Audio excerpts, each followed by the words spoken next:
चिट्ठिया लिख के तोहा के भेजी पढ़ते आवत साजना।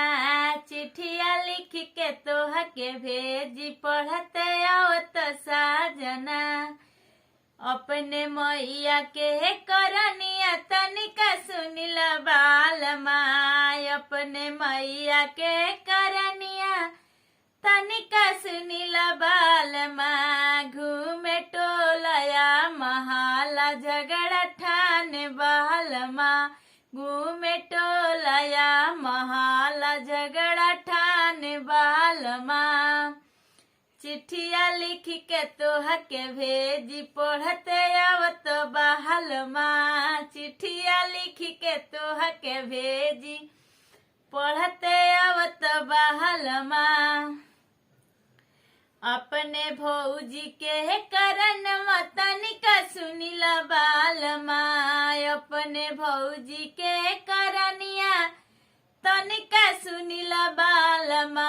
ओ तो खाई के मोटानी बोलिया बोले बालमा।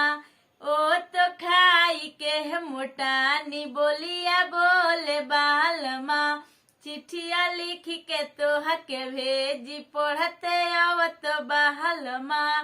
चिट्ठिया लिख के तोहा के भेजी पढ़ते आवत बालमा। अपने बहिनी के करनिया तनिका सुनिल बालमा। अपने बहिनी के करनिया तनिका सुनिल बालमा। घूमे टोलया महाला नैन मिलावे बालमा। घूमे टोलया महाला नैन मिलावे बालमा। चिट्ठिया लिख के तोहा के भेजी पढ़ते आवत बालमा। चिट्ठिया लिख के तोहा के भेजी पढ़ते आई तो बालमा।